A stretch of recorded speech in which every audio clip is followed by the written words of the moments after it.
मैंने धीरे से कहा, भैया, स्वयंवर का आयोजन रोका नहीं जा सकता। भैया चौंक उठे। सो कैसे? दुर्योधन, उनके अनेक भाई, कर्ण, शकुनी, अश्वत्थामा, जयद्रथ, शल्य, कृतवर्मा, सात्यकी, शिशुपाल, जरासंध, कितने प्रतियोगी अतिथिशाला में पहुंच गए हैं। भीष्म, द्रोण, कृपाचार्य, बलराम आदि माननीय अतिथि भी पहुंच रहे हैं।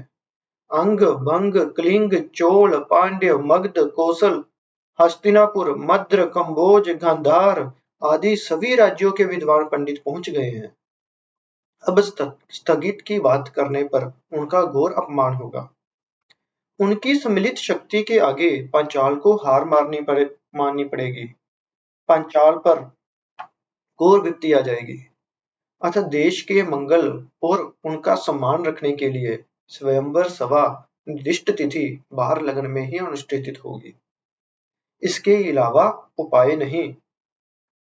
मन ही मन में सोचती रही। देश की विपत्ति से कृष्णा की विपत्ति कभी महत्तर नहीं हो सकती। अतः कृष्णा ही विपत्ति के सम्मुख होगी।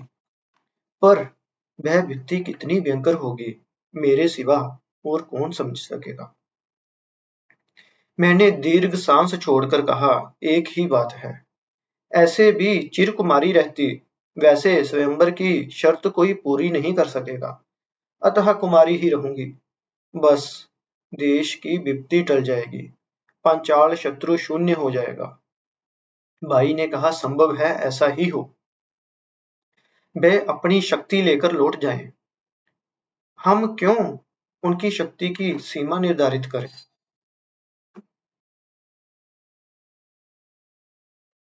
मैं चुप रह गई। स्वयंवर को लेकर मेरे मन में सारा आवेग, स्वप्न, कल्पना, कामना, उत्कंठा ठंडी हो चुकी थी। अब ब्रह्मचारिणी का कठोर साधनामय जीवन ग्रहण करना होगा। सुख दुख में निर्विकार रहना होगा। जो हो गया या जो होने जा रहा है, उसमें मुझे यदि कुछ नहीं करना तो फिर विचलित क्यों होना। पर मन में वह स्वप्न पुरुष, उसका अकाल दारुण विजोग रह रहकर जाग उठता। निर्विकार रहने की बात कुछ सही रही। कोई कभी निर्विकार हो सकता है क्या? मेरे अनजान नील नेत्रों में अश्रु भर आए। बाई का ध्यान उधर चला गया। उसके हृदय में व्यथा भर गई। मन परिवर्तन के लिए उसने कहा, कृष्णा, चलो कक्ष में चलो। पिता प्रतीक्षा में बैठे हैं। कृष्ण को प्रणाम करना होगा। वे आर्यव्रत के श्रेष्ठ वीर और ज्ञानी पुरुष हैं। वे हमारे दुख सुख के बंधु हैं। अतिथि सत्कार में त्रुटि करना उचित ना होगा। अश्रु रुकने की चेष्टा की। मुझ जैसी नग्न नारी का प्रणाम कृष्ण जैसे महान व्यक्तित्व की गरिमा में आंच नहीं लाएगा क्या? मेरी ये अशुभ दृष्टि वर्ण उन पर ना पड़े। मेरे साथ उनके प्रिय सखा का प्रस्ताव आते ही वह चले गए। इस विपत्ति के बाद भी कृष्ण जी मुंह देखना चाहेंगे। अचानक अमृतधार सी कानों में बह चली। अंतर तक को स्पर्श हो गई। किसकी मृद हास है ये? देखा तो सामने खड़े थे परम काम्य पुरुष कृष्ण। उनका नील क्लेवर पीतांबर और और भी रम्य दिखाई दे रहा था। लाट पर तिलक, कानों में कुंडल, नील कमल सदृश नेत्र युगल, प्रशस्त वक्ष पर मणिमहार, उस पर वन पुष्पों की माला, अधरों पर मधुहास की हल्की रेखा खींची। मेरा सारा मन गुमान निमिष मात्र में लीन हो गया। कृष्ण सचमुच मोहन मंत्र जानते हैं। मैं मंत्र मुग्ध सी प्रणाम करने उठ खड़ी हुई। उसी मुस्कान में कहा, तुम्हारे भक्ति भाव की मुद्रा से तुम्हारे मुख का मान भरा आलेख मेरा अधिक के कामे होगा। तुम शायद नहीं जानती कि निर्मल मान सुंदर मुख को कैसे सुंदरतम कर देता है। पांडवों की दुर्घटना जनित मृत्यु का संबंध सत्य हो या मिथ्या, वह मैं ना लाता तो तुम्हारे मुख पर मान भरा जे अनुपम सौंदर्य कभी नहीं खिलता। तुम्हारी मुख शोभा देखने के बाद पांडवों से विच्छेद का दुख भी भूल गया। बहुत देर से शल शलाए अश्रुकण अनायास गंड स्थल तक बह आए। सोचा मेरे इस दुख में कृष्ण सुखी हो रहे हैं, इतने निष्ठुर हैं। अपलक मेरी ओर देखकर उन्होंने कहा, तुम्हें देखने के बाद मेरे मन में धारणा हो रही है, पांडव अभी भी जीवित होंगे। तुम्हारे साथ जिसका विवाह स्थिर हो चुका है, वह कभी वीरू की तरह लोकलोचन के अंतराल में मर नहीं सकता। यदि पांडव वैसे ही जतग्रह में जीवंत दग्ध होकर मृत्यु मुख में चले गए, तो ये उनकी मूर्खता का परिणाम होगा। कृष्ण का सखा यदि ऐसा मूर्ख होगा, तब तो कृष्ण उससे भी अधिक मूर्ख। कृष्णा, क्या सोचती हो कि मैं मूर्ख हूं? कृष्णा की ओर देखते ही मेरा मन कह उठा, अर्जुन आएंगे। प्रण रखने इस घोर अपमान और विपत्ति से कृष्णा का उद्धार करने आएंगे। मैं आंखें मूंदे परमेश्वर को प्रणाम कर रही थी। उत्सव का 16वां दिन। खूब प्रतीक्षा थी। ब्रह्म मुहूर्त में उद्यान के सरोवर में स्नान कर सर्वनिर्मित पार्वती मंदिर में पूजा करने सखियों के साथ गई। तब तक मैं सन्यासिनी सी दिख रही थी। समुच्ची देह निरावरण, उन्मुक्त सिक्त केश, सागर तरंगों में सदृश पुष्टभाग पर उन्मिल हो रहे थे। मेरा एकमात्र ध्यान पार्वती के पद्म पनों पर था। दीप दान कर प्रणाम किया। मन ही मन कह रही थी, देवी, नारी का सम्मान रखना। कभी पति निंदा ना सहकर यज्ञ में विसर्जित हो गई। मैं उसी यज्ञ कुंड से अभिभूत हूँ। मन ही मन जिन्हें पति रूप में वरण किया है, यदि जीवंत दग्ध होकर वे मृत्यु मुख चले गए, ये मेरे लिए क्या अपमान की बात नहीं? फिर मेरे जीवन धारण का अर्थ ही क्या है? हालांकि अर्जुन के अलावा आर्यव्रत में कोई दूसरा प्रण रखने में समर्थ होता तो पिता उसे जमाता रूप में स्वीकार कर लेते, पर मैं उन्हें पति रूप में कैसे लेती? अगर वास्तव में धर्म जैसा कुछ है, तो मेरा सती धर्म की रक्षा करे। तभी देवी के मस्तक से एक पुष्प गिरा। पुजारी ने पुष्प उठाया, मेरी ओर आगे कर दिया, अभिष्ट पूर्ण होगा। ये इनका संकेत है। देवी हंस रही है। अंतर से पुकार बिना वे नहीं हंसते। उनके विहंसने पर शुभ फलित निश्चित है। मन कह उठा, अर्जुन आएंगे, जरूर आएंगे। प्रसाद का पुष्प मस्तक से लगाया, उद्यान की राह लौट गई। एक और दिन की घटना स्मरण हुई आई। उस दिन जनक नंदिनी सीता का स्वयंवर। पार्वती पूजा के बाद लौट रही थी। पथ में श्री राम से भेंट हो गई। वही चार नेत्रों का मिलन हो गया। आज देवी प्रांगण में अर्जुन संग चार चक्षु मिलन हो सकेगा, पर कौन कहेगा कि अर्जुन जीवित भी हैं जा? मन फिर उदास। अर्जुन के साथ भेंट नहीं हुई। हर घड़ी सोचती, अर्जुन आएंगे, चार नेत्रों का मिलन होगा, मेरा जीवन धन्य होगा, पर वह नहीं आए। सती सीता मेरा आदर्श है। उनके जीवन की कथा पढ़कर मैं उनकी भक्तिन हो चुकी थी। प्रेम में डूब गई थी। उनके आंसुओं में आंसू मिलाए हैं मैंने, पर उनके साथ अपनी तुलना क्यों करूं? उनकी तरह नीरव रहकर यंत्रणा में जल जलकर जी सकूंगी। वह महिषी नारी, रघुकुल तिलक रामचंद्र की प्राण प्रिय जानकी, और मैं पंचाल राजकन्या जाज्ञसेनी। मेरा कोई पति है या नहीं, इतना तक नहीं जानते। उनके जीवन की हर घटना मेरे जीवन में क्यों घटेगी? मैं निराश होकर मंदिर से लौट रही थी। आशापूर्ण नेत्रों से चारों ओर देख रही थी। पंचाल के पथ पर आनंद का झरना हो रहा था। राजा, महाराज और सम्राट अतिथि सब आकर पहुंच रहे थे।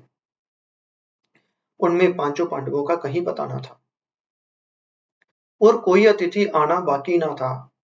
पांडवों के निवास हेतु निर्मित वह सुंदर और आडंबरपूर्ण अतिथि भवन अभी एकदम खाली था। पांडव अगर जीवित होते, तो अब तक उन्हें पहुंच जाना चाहिए था।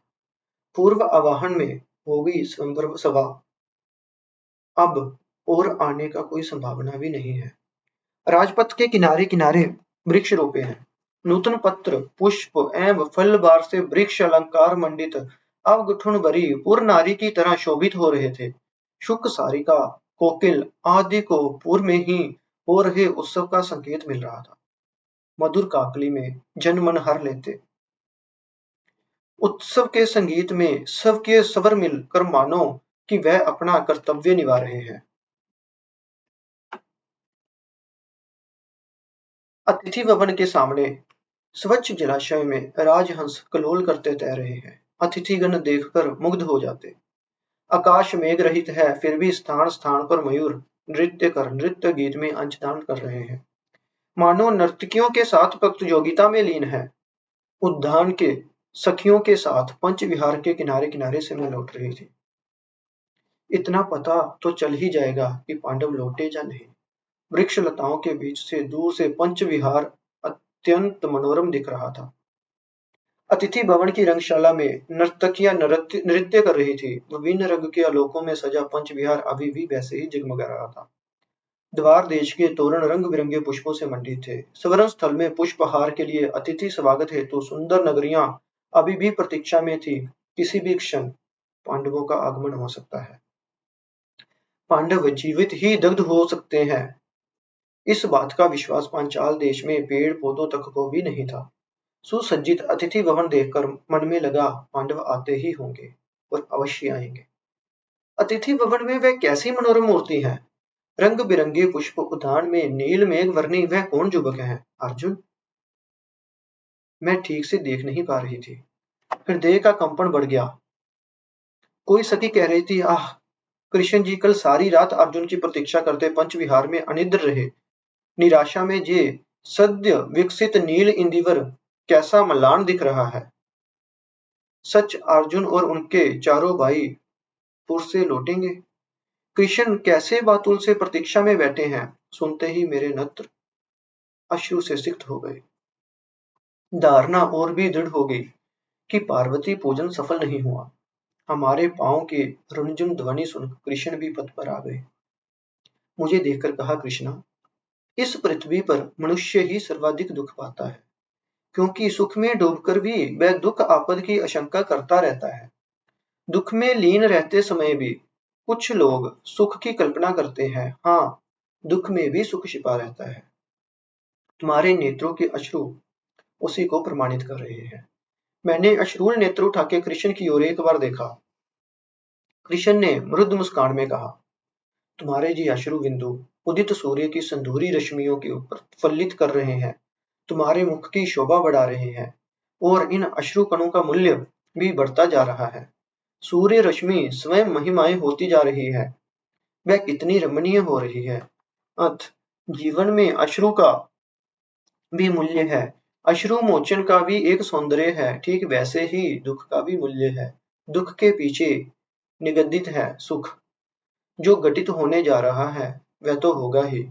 अत सुख के क्षणों में आनंद का उपभोग ना कर दुख की कल्पना में रोने का क्षण आने से पहले ही क्या रोना।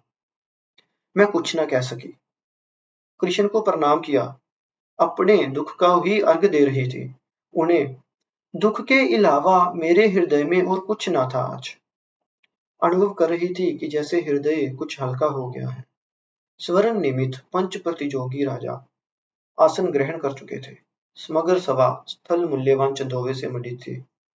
सोने और चांदी के तारों से खचित झालर चमक रही थी। प्रतियोगी राजा महाराजा खूब सजे धजे विराजमान हैं।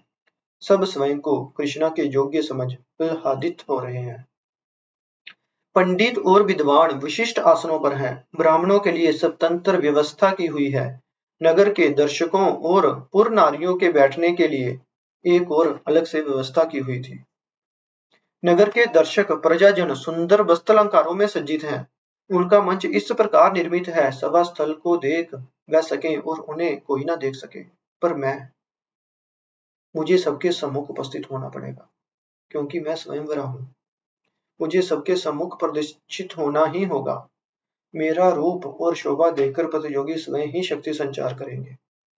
सखियों ने नाना भांति से सजाया था मुझे। शुभ्र वसन और शुभ्र पुष्पों से समग्र देह मंडित थी।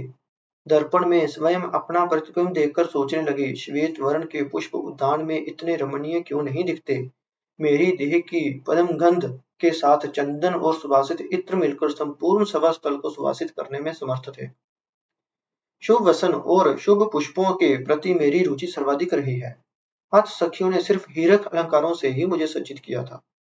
मधुर श्याम वर्ण इतना कमनीय और नर्म होता है, आज समय को देखकर ही समझ पा रही थी।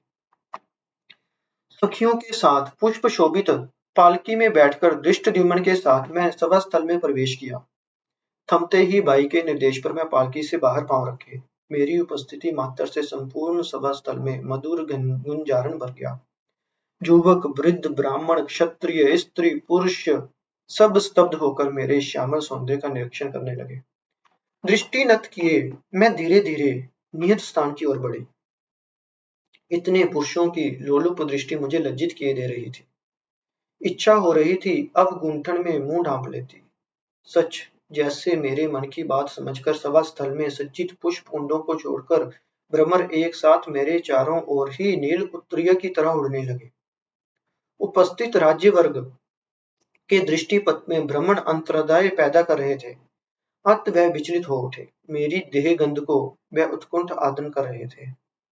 उनके आद्राण का शब्द एकत्र होकर मृदभाषा का भ्रम कर रहा था। मैं नहीं जानती मेरी देह की पदम गंधों से या मेरे शरीर से जुड़े हुए पुष्पों की गंध से या मेरी देह पर लेप किए सुभाषित अगरू चंदन, इत्र और अन्याय सुभाषित केश तेलादि के गंध से भ्रमण सभा स्थल के समस्त सुरभि युक्त पुष्पों को त्याग कर मेरे चतुपार्श्व नील मेघ के अस्तरण की तरह उड़ने लगे थे। भ्रमर है पर उनकी सहृदयता, मैं उनकी उदारता के प्रति कृतज्ञ हो रही थी। सभा स्थल पर स्वयंवर नारी का रूप दर्शन कितना क्रीड़ाजनक होता है, इससे ये कृतज्ञ हो रही थी। अथ विद्वान और पंडितगण इस बात का अनुभव नहीं कर पाए। किसी तरह मैं मंच तक पहुंची और आसन ग्रहण किया। तब धृष्टद्युम्न ने नमस्कार पूर्वक स्वागत किया। हे संवेद उच्चकल संभूति राजमंडली, ये है मेरी वाघनी वर्ण वेरनी कृष्णा। अपने इनके शरीर के सौंदर्य का अवलोकन किया। ये केवल आर्यव्रत की श्रेष्ठ सुंदरी ही नहीं, सर्वगुण संपन्न भी है। स्वल्प भाषिणी होते हुए भी विद्यावती है, विचारशील है, शास्त्रज्ञ है, संगीत निपुणा है, बुद्धिमती, दिव्यदर्शिनी है। पृथ्वी पर सत्य की प्रतिष्ठा और धर्म रक्षा इनके जीवन का ही मूल मंत्र है। आज वह आप में से योग्यतम निर्वाचन के लिए यहाँ उपस्थित है। स्वयंवर की शर्त से आप परिचित हैं।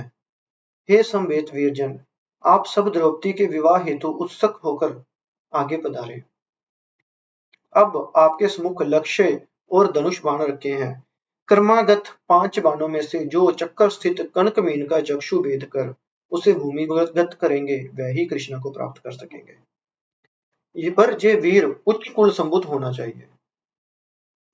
फिर एक एक प्रतियोगिता का परिचय धृष्टद्युम्न देते गए, किंतु मैं लज्जावश किसी की ओर दृष्टि से नहीं उठा सकी। उस परिचय पत्र में मेरे अविष्ट पुरुष का नाम कहीं भी न था। मैं विषन्न होकर अदृष्ट के संबंध में चिंतित बैठी रही। शंख ध्वनि, हळु ध्वनि, वेद पाठन, हवन, घंटा ध्वनि, मंगल मोहरी आदि वाद्यों के बीच विवाह पार्थी वीर आने लगे। एक एक हास्यजनक स्थिति उत्पन्न कर पराजित होते गए। कोई तो शर संयोजन ही नहीं कर पाया, कोई धनु उत्तोलन में असमर्थ रहा। आहत और विस्मित विषादग्रस्त एक के बाद एक वीर लौटते गए। नगर के दर्शक सोचने लगे, धनुर्विद्या में वीर श्रेष्ठ अर्जुन को मृत जानने के बाद भी राजा द्रुपद ने ऐसी शर्त क्यों रखी? क्या वह राजकन्या को चिरकुमारी व्रत अवलंबन के लिए बाध्य करना चाहते हैं? सभी सखियां ये सोचकर हाय हाय कर रही थी, पर मैं सोच रही थी कि जगत जननी पार्वती ने मेरी सुनी है। अवश्य मेरी प्रार्थना के अनुसार वह अर्जुन को जहां पहुंचाएगी। अब तक मुझ जैसी अभागिनी वीर पूर्वा नारी का सम्मान रखने के लिए किसी अन्य पुरुष को जयी नहीं कराया। अगर कहीं ऐसा हो जाता तो मैं क्या करती? बाध्य होकर पिता के वचन रखने को मुझे उस पुरुष को पति के रूप में वर्ण करना पड़ता। मेरा सती धर्म नष्ट हो जाता। मन ही मन संतोष हो रहा था कि सभा स्थल पर पराजय, गिलानी, हताशा की दीर्घ सांस बढ़ती जा रही थी। व्यर्थ मना कुछ लोग नाना प्रकार की कल्पना जल्पना कर रहे थे। कुछ अगर कोई प्रण पूरा कर भी देता तो बलपूर्वक छीनकर मुझे ले जाने की योजना बना रहे थे। उनकी बातें सुनकर मेरी सखियों का कौतुक और बढ़ जाता, पर मेरा मन और व्यथा से भर जाता। इन कामातुरों के आगे पाप दृष्टि के सम्मुख इतने समय तक बैठी रहने के कारण मैं समय को धिक्कार रही थी। मुझे कलंकित होने जैसा लग रहा था। भाई धृष्टद्युम्न, पिता द्रुपद और गुरुजन मेरे भविष्य की चिंता में विषाद पूर्ण हृदय से बैठे थे। पर मैंने देखा, यादवों के बीच बलराम के साथ कृष्ण प्रफुल्ल बदन सारा दृश्य उपभोग कर रहे हैं। कृष्ण के लिए तो कृष्ण के मन में कुछ भी चिंता नहीं थी, कोई उद्वेग नहीं था। तो फिर कृष्णा का अदृष्ट उसका परिहास कर रहा था, इसमें संदेह नहीं। स्वयंवर सभा की शेष परिणति के लिए स्वयं को प्रस्तुत कर रही थी। बस कुछ ही पार्थी बचे हैं। सारी निराशा के बीच निबोधिता सूर्य सम तेजस्वी और अस्त सूर्य सदृश कमनीय कांति युक्त स्वर्ण कवच कुंडल विभूषित एक वीर पुरुष लक्ष्य वेद स्थल के निकट आकर इसी समय उपस्थित हुआ। उस परम सौंदर्यवत पुरुष के रूप और आभा को सब विमोहित से देखते रहे। कुछ तो मुझे पाने की लालसा ही भूल गए और कामना करने लगे कि ये वीर पुरुष ही लक्ष्य वेद करे और कृष्णा को प्राप्त करे। ऐसे शोभावंत पुरुष की पराजय की बात सोचकर कुछ लोग तो विमर्श ही हो रहे थे। नितंबनी आह्लाद में भर कान में कहने लगी, सखी अब प्रस्तुत हो जाओ, कामदेव सदृश ये वीर युवक जयी होगा और तुम्हें प्राप्त करेगा।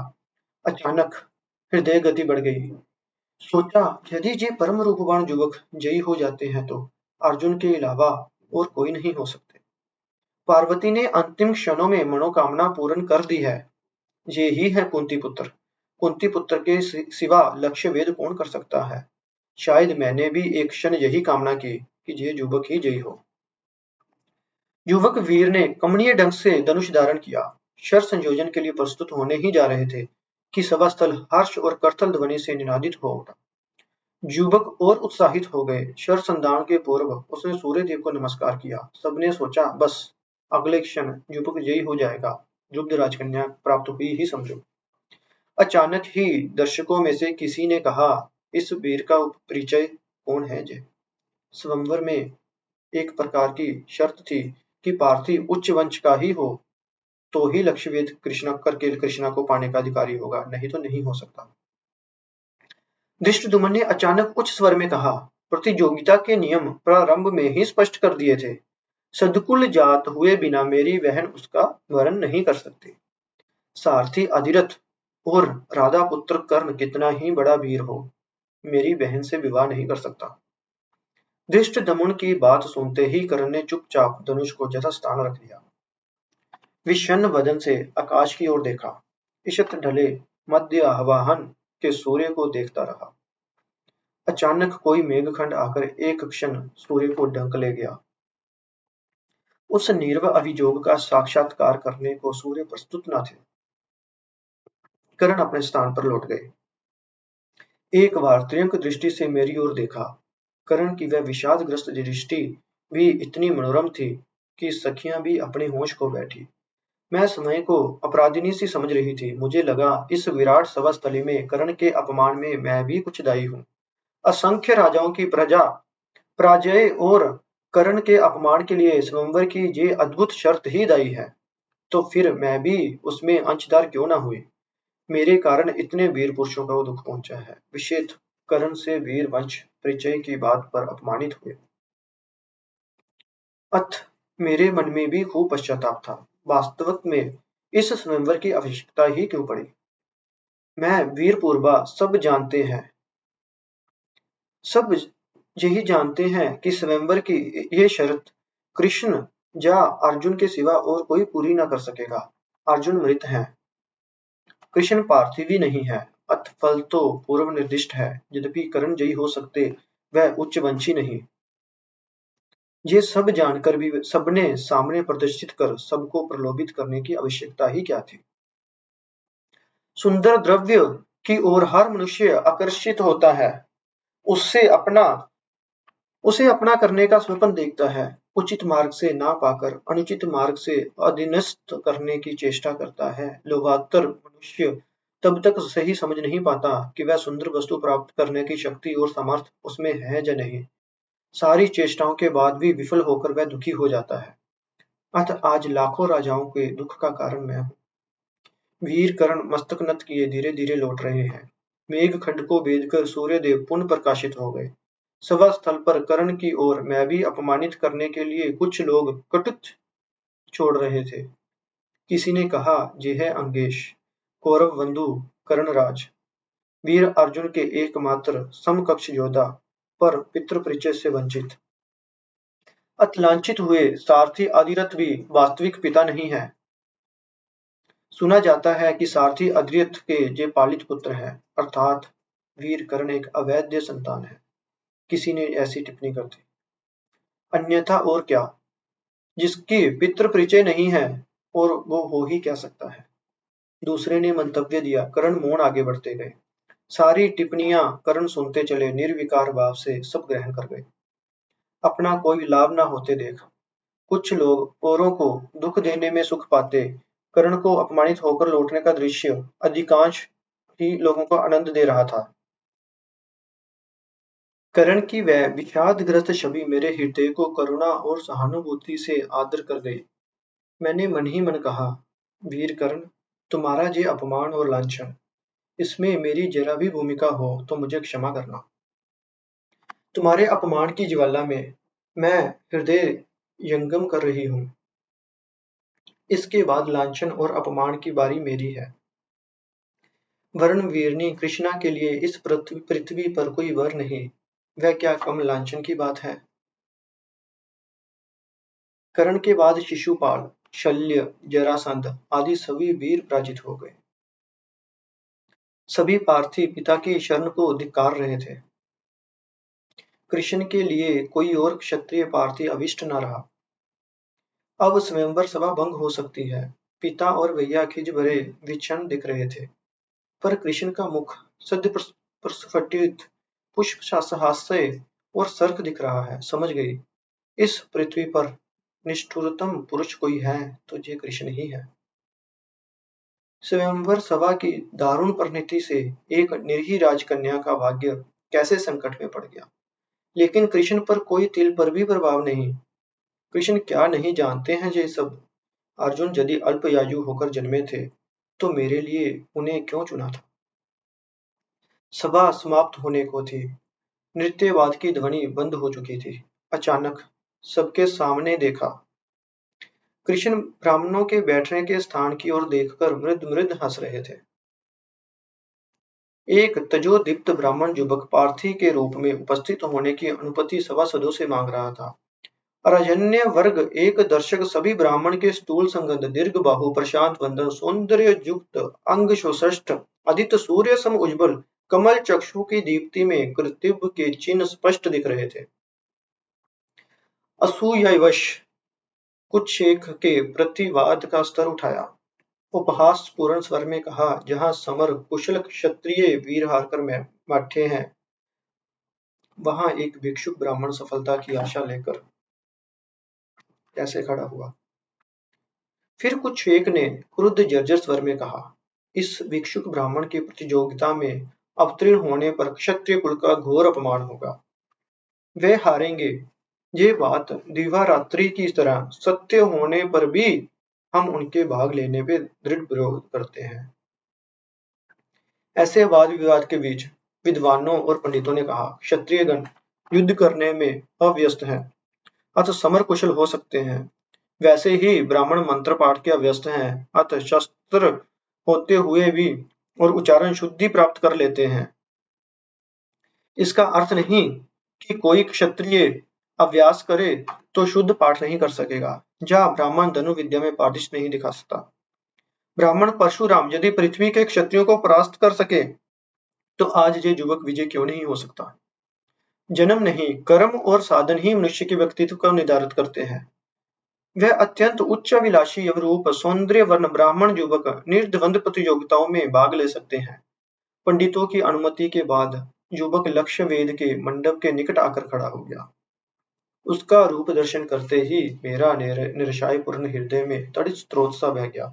लगा, इन सौम्य पुरुष को तो मैं बहुत पहले से जानती हूँ, पर स्मरण कुछ नहीं आया। युवक मंडप के पास खड़े रहे, पृथ्वी और धर्मदेव को प्रणाम किया। मंद्र मधुर स्वर में कहा, कृष्ण और कृष्णा को नमस्कार।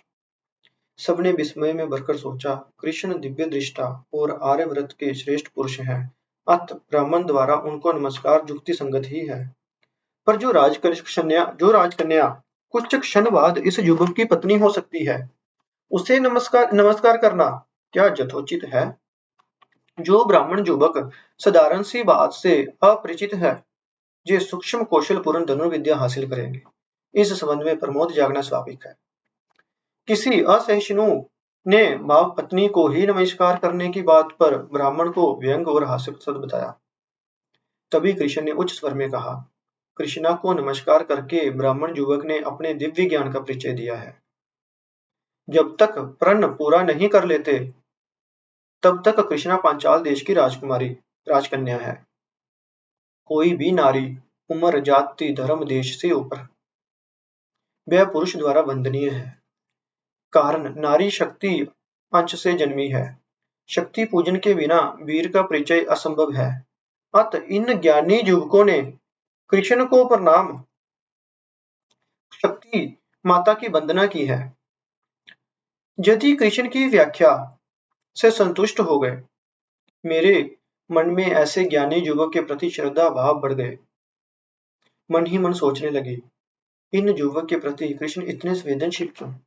अकस्मात कोलाहल तालियों की ध्वनि से सभा स्थल पर कंपित हो उठा। सब विस्मित स्तंभीभूत मंत्रमुग्ध हुए उन विजयी भर अज्ञात ब्राह्मण युवकों को सहज और स्वाभाविक भाव से खड़े देख रहे थे।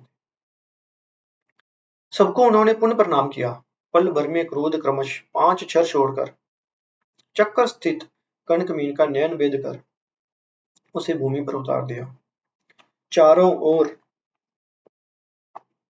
आनंद ध्वनि भर गई। सखियां अर्घशाली लिए प्रस्तुत थी। शंख हलवध्वनि वेद मंत्र वेद संगीत एकाएक आकाश और पृथ्वी में प्रकंपित थे। वर्णमाला लिए मंच से उतरने का निर्देश आया, पर मैं वरपूर्वा अर्जुन के पास अनेक दिन से समर्पित था। अर्जुन के सिवा अन्य किसी पुरुष का वर्ण मैं कैसे करूं? मेरा नारी धर्म नष्ट हो जाएगा। कभी सोचा भी नहीं कि अर्जुन के सिवा दूसरा कोई पुरुष जयी होगा और ऐसा विषम परिस्थितियों में मैं पड़ूंगी। मैंने धीर स्वर में कहा, भाई, मैं तो कुछ दिनों से अर्जुन के प्रति समर्पित हूँ। आज अन्य का वर्ण कैसे करूं? धृष्टद्युम्न ने स्पष्ट आवाज में कहा, अर्जुन के लिए नहीं, तुम्हारे आविर्भाव हुआ है धर्म की रक्षा के लिए। तुम धर्म के प्रति समर्पित हो। पिता का धर्म ही पुत्री का धर्म है।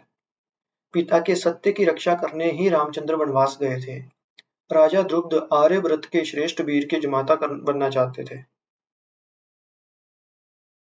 राजा द्रुपद आर्यव्रत के श्रेष्ठ वीर को जमाता करना चाहते थे। आज उस श्रेष्ठ वीर की परीक्षा हो चुकी है। तेरे सामने वह उपस्थित हैं। विलंब किए बिना पिता की सत्य रखो और पुत्री का कर्तव्य का पालन करो। तो धृष्टद्युम्न की ये बात सत्य है। पिता का सत्य रखने के लिए यदि स्त्री धर्म पर आंच आती है तो आने दो। पहले बात ही करनी है। मेरा धर्म चाहे नष्ट हो, पिता के धर्म की रक्षा हो। वर्णमाला लिए मैं धीरे धीरे आगे बढ़ी। देखा कृष्ण सहास्य वंदन बलराम को इंगित कर ब्राह्मण युवकों के पास खड़े हैं। लज्जावश मेरी दृष्टि और नत हो गई। उन ब्राह्मणों का मुख देखने में भी संकोच हो रहा था। युवक के सुकोमल पद जुगल पर दृष्टि निबद्ध किए वर्णमाला परंबित करने को उद्गत हुए। सखी नितंबरी ने मंद स्वर में संचेत कर दिया, कुंवर क्या कर रही है? किसके गले में वर्णमाला डाल रही है? ये तो कृष्ण है। मैं लज्जा में संकोच में थोड़ा सरक गई। देखा सामने 4 पाद पर एक समान पद्म से स्थित हैं। दोनों के पाद जुगल में इतना साम्य। कृष्ण के पाद कौन से और ब्राह्मण युवक के पाद कौन से हैं? मुख की ओर देखे बिना अंतर ही नहीं ज्ञात होगा। बाध्य होकर दृष्टि उठाई। मुझे लगा कि नील कमल नेत्र कृष्ण मुग्ध भाव से मुझे देख रहे हैं। मुख का गठन कुछ भिन्न था, पर नेत्र एकदम वैसे ही। ये भी कृष्ण की ही माया है। मन में किसी ने कह दिया, हे कृष्ण, तुम सब में विद्यमान हो, तो सखा अर्जुन और इन ब्राह्मण युवक में भी तुम्हें विद्यमान होगे। अत अर्जुन और इन ब्राह्मण युवक में भी तुम्हें विद्यमान हो। अत अर्जुन जो वह वीर युवक भी सो, उनमें तुम ही सब हो। अत मैं इन ब्राह्मण युवकों में अर्जुन को ही कामेनोवाक से वर्ण करती हूँ। आज से ये युवक ही मेरा अर्जुन है। जिसने कृष्ण का स्नेह पाया है, वही तो अर्जुन है। मन ही मन स्थिर किया, स्वामी से अनुरोध करूंगी, कृष्ण को आज से सखा कहना। वह मेरा मृड़ा बनत मुख देख मुद मुद मुस्कुराते रहे। अब मैं समझ पाई कि कृष्ण के मुख और उन वीर युवक के मुख में कुछ सामंजस्य था, जिसके कारण प्रथम दृष्टि में ही वह मुझे कुछ परिचित परिचित जैसे लगे। आकृष्ट भी कर गए थे। वास्तव में कृष्ण में एक अद्भुत आकर्षण शक्ति है। उनके शरीर का कोई अंग देख लेने पर पृथ्वी के हर दुख संताप से विमुक्ति मिल जाती है। कृष्ण पर जितना मान रहने पर भी उनको देखते ही मैं सब कुछ भूल जाती हूँ। मेरी भावना का स्रोत प्रतिहित हुआ। कृष्ण ने मधुर आमोदपूर्ण स्वर में कहा, कृष्णा, प्रारंभ से ही ऐसा भ्रम करना उचित नहीं। मुख ना देखती तो अब तक वर्णमाला मेरे वक्ष पर झूल देती। पर ये अपरिचित वीर युवक अगले पल मेरे प्राण संहार प्रतिचोट लेते। कृष्णा, तुम दूरदर्शी हो, आगे देखकर रास्ता चलना तुम्हारा धर्म है। अब सुमुख देखो, वीर युवक का वर्ण करो। बेचारे कब तक धैर्य रखे प्रतीक्षा करेंगे। सवा मध्य कृष्ण का ये विनोद मैं खिज उठी। तत्क्षण ही वीर युवक के गले में वर्णमाला झुला दी। समग्र समस्त सभास्थल मंत्रोच्चार, वाद्य, आलूध्वनि और आनंदोल्लास में विनोदित हो उठा। अब सारे द्वंद का समाधान हो गया। दरिद्र ब्राह्मण हो चाहे कृष्ण का श्रद्धाभाजन, वह वीर युवक है। अत इसी के साथ निर्द्वंद जीवन के पथ पर अग्रसर हो जाऊंगी। पर संघर्ष बिना कहीं जीवन होता है? फिर मेरा जीवन अग्नि और काष्ठ के संघर्ष से उत्पन्न स्फुलिंग से जिनका जन्म हुआ, उसके जीवन की ये परम घटना बिना संघर्ष के संपन्न कैसे होगी? अकस्मात पराजित और कामातुर राजागण वीर युवक पर आक्रमण कर मुझे बलपूर्वक हरण करने के लिए एकजुट हो आगे बढ़ने लगे। पर मेरे स्वामी के विशाल वपुंतम बड़े बड़े भाई बड़े वृक्षों को उत्पाटित कर गदा सदृश घुमाने लगे। सब प्राण लेकर स्थित हो गए। दुर्योधन, कर्ण, अश्वत्थामा, जरासंध आदि सभी पराजित होकर लौटते समय मुझ पर तथा शांत स्वामी पर क्रुद्ध दृष्टि डालते दांत खटखटाते रहे। हाँ, इस अपमान का प्रतिशोध एक ना दिन अवश्य लेंगे, प्रतीक्षा करना। कुछ समय में ही सब शांत हो गया। मेरे स्वामी और उनके अन्य भाई मुझे लेकर माँ के पास चल पड़े। उनकी माँ एक चक्रा नगरी में एकाकी थी। उनसे आशीर्वाद लेने के बाद विवाह कार्य संपन्न होगा। अत पांचों ब्राह्मण भाई और मैं एक चक्रा नगरी चल पड़े। पिता ने 5 रथ प्रस्तुत किए। चारों में 4 भाई और एक में मैं तथा मेरे स्वामी एक साथ जाने की व्यवस्था की गई। पर स्वामी ने प्रतिपाद किया कि हम भिक्षुक ब्राह्मण हैं, भिक्षा ग्रहण कर जीवन व्यतीत करते हैं, पैदल चलते हैं, हम पैदल ही चलकर जाएंगे। कृष्णा मेरी सहधर्मिणी बनने जा रही है, अतः हमारे साथ पैदल चलना ही उचित होगा। हाँ, राजकन्या का पथश्रम अवश्य होगा, पर हम 5 भाई साथ हैं, अतः अरण्य मार्ग में कोई विपद नहीं होगी। धृष्टद्युम्न प्रतिवाद करना चाहते थे। अरण्य पथ में पैदल चलना मेरे लिए कितना कष्टप्रद होगा। अतः वह दुखी हो गए। पर मैंने अविलंब कहा, भैया, आप मुझे अपना धर्म पालन करने दें। हर स्त्री को यही उचित है, मुझे भी यही करना चाहिए। जनक नंदिनी तो स्त्री धर्म पालन कर 14 वर्ष वनवास का कष्ट भोगती रही। ये तो वनवास नहीं, अरण्य पथ होकर कुछ दूर जाना होगा, फिर स्वपित ग्रह पहुंच जाऊंगी। इसमें कैसा कष्ट? यज्ञानल से जन्मी है, वह आवश्यकता होने पर धर्म की रक्षा के लिए अनल में प्रवेश भी कर सकती है। सब सहर्ष विदा दे। मेरी बात से वो निरुत्तर हो गए। मैंने देखा पिता की आंखों में अश्रु बिंदु छलकाए। संवत उन्हें दुख हुआ कि कहाँ जमाता के रूप में हस्तिनापुर के राजकुमार, तृतीय पांडव, सव्यसाची और कहाँ अज्ञात कुलशील भिक्षुक ब्राह्मण युवक। मेरे मन में इसका कोई दुख न था, पर अपना दुख प्रकट कर पिता और भाई को और दुखी करना ना चाहते थे। पिता माता की आकांक्षा होती कि कन्या सुखी रहे, श्रेष्ठ पुरुष से विवाह हो, पर हर माता पिता की कन्या श्रेष्ठ पुरुष का ही हाथ नहीं थामती। अगर मिले तो भी पूर्ण सुख पाने में कोई भी निश्चिंतता तो नहीं होती। जिस दुख का कोई समाधान ही नहीं, माता पिता के वश की बात ही नहीं, उसे उनके आगे कहकर उन्हें दुख देने से क्या ही लाभ। हंसी खुशी से एक चक्रा नगरी के लिए प्रस्थान किया। पिता को प्रणाम किया। आप चाहते थे कि आर्यव्रत का श्रेष्ठ वीर आपका जमाता बने, वही हुआ। इसमें सब आनंदित हैं। मैं भी। अब आपका आशीर्वाद मेरा पाथ्य बने, जी मैंने कहा। पिता ने शांत स्वर से कहा, धैर्य सहकर कर्तव्य पालन करना ही मनुष्य का श्रेष्ठ धर्म है। अब जिस भूमिका के अवतीर्ण हो, सामने के कर्तव्य के पश्चात यही होगा। आशीर्वाद देता हूँ कि तुम यशस्विनी बनो। तब क्या जानती थी कि मेरी भूमिका में जो पल पल परिवर्तित होती जाएगी। मुझे बार बार रूपांतरित भूमिका में विषम कर्तव्य का पालन करना होगा। आगे आगे थे वह, प्रथम दोनों बड़े भाई, पीछे दोनों लघु भ्राता, सबसे पीछे वह और मैं। वह मेरे साथ पद मिलाकर चल रहे थे। कहीं मैं पीछे न रह जाऊं। मैं जा रही थी सास के साथ दर्शन करने के लिए। भिक्षुक ब्राह्मण पुत्र की जननी, मेरी परम पूजनीय सास, उनके पास जाकर इस राज राजेश्वरी वेश में खड़ी होंगी। उनके पुत्रों के वेश के साथ मेरा वेश मेल ना खाएगा तो पहले ही मुझे घर का आदमी नहीं बाहर की अतिथि समझ लेंगी। अत आने से पूर्व मैं अपने सारे अलंकार रख आई थी। फिर नस्साग्र पर हीरे का फूल और हाथों में दो मुक्ता खंचित कंकण सदवा के प्रतीक स्वरूप रख छोड़े थे। गले में पादबाहु में जूड़े में शुभन पुष्प अलंकार खूब आरामदायक दे रहे थे। मेघ रंगी कुंभों की से कढ़ाई की गई शुभ साड़ी पहनते हुए सादा सादा वेश चलने में सुखद लगता था। मेरे स्वामी तीर्थ दृष्टि से कभी कभी मेरी ओर देख लेते, मन ही मन मेरे रूप की प्रशंसा की संभावना करते। मुझे प्राप्त करने में मन में कुछ गर्व का भाव भी ज्ञात होता। मैं भी उधर देख मुग्ध हो गई थी। कामदेव से सुंदर कृष्ण की तरह का गठन, दीर्घ और पुष्ट दृष्टि, प्रशस्त वक्षस्थल, निर्मल कमल नेत्र, पाद हस्त करतल आदि सब मनोरम, विशिष्ट सौंदर्य से परिपूर्ण। मुख देखते ही उनका मान झलक जाता। प्रथम दर्शन में ही लग गया कि उनका हृदय स्वच्छ और विशाल है।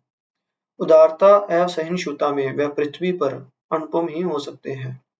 मेरे मन में पता नहीं कैसी धारणा उस समय भर गई। मैं उन्हें पति रूप में पाकर धन्य थी। नारी के कौमे पुरुष का शौर्य, सौंदर्य, वीरत्व, ज्ञान और धन, ऐश्वर्य सब कुछ पा चुकी थी।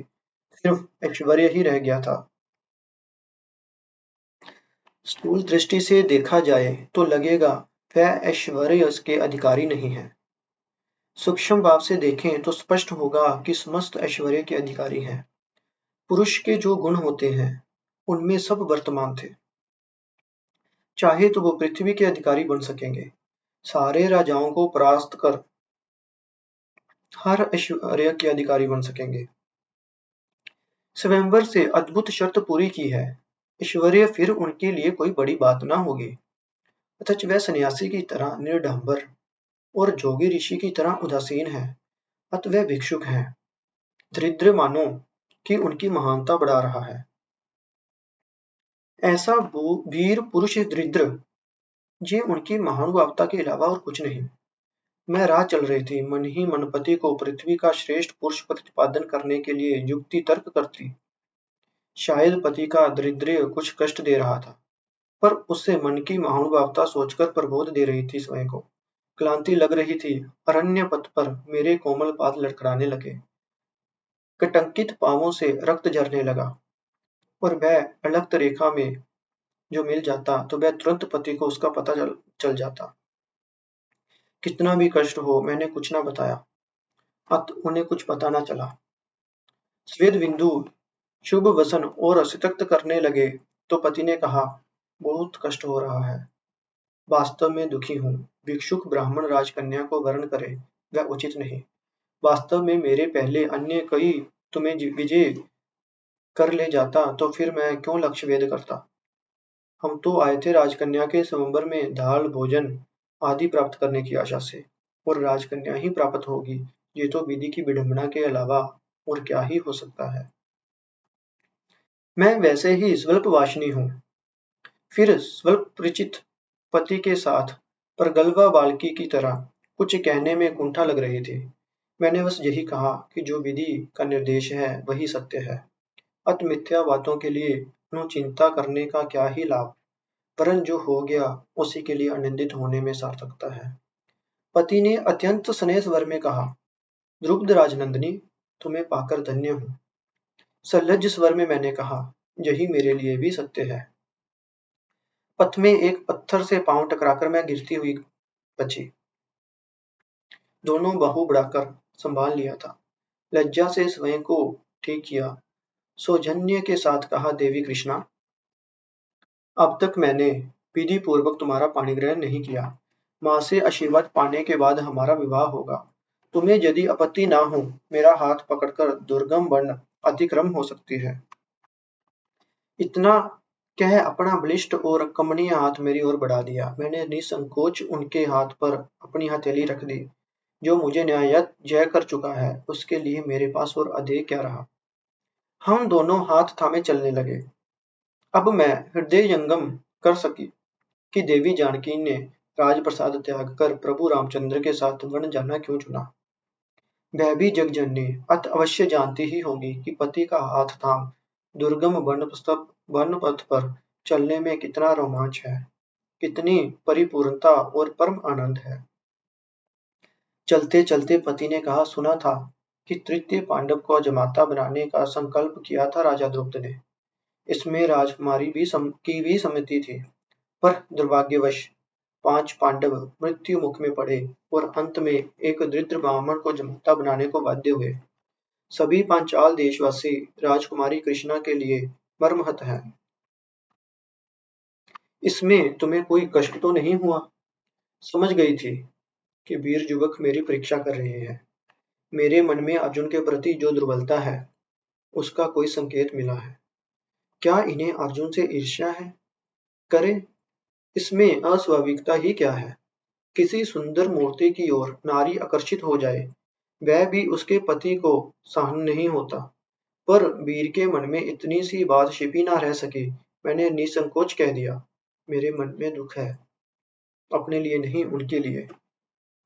उनके जैसे धर्मात्मा वीर पुरुष को ऐसी मृत्यु विश्वास नहीं आता, पर हो गया। उनको जो ही चले जाना था। अपने लिए मुझे कैसा दुख। मैं भी जानती थी कि आर्यव्रत में जो सर्वश्रेष्ठ वीर है, स्वयंवर की शर्त पूरी कर सकेगा, वह ही अर्जुन होगा। मैं तो इतना ही जानती थी कि कृष्णा का जो श्राद्धस्पद है, वह अर्जुन है। अथ जिन्हें मैंने पति रूप में पाया, वह मेरी आंखों में अर्जुन ही है। मैंने आर्यव्रत के श्रेष्ठ वीर को पाया है, और वह कृष्ण के श्रद्धा भाजन हो चुके हैं। तुझे क्या मिथ्या है। आज के लिए इतना ही।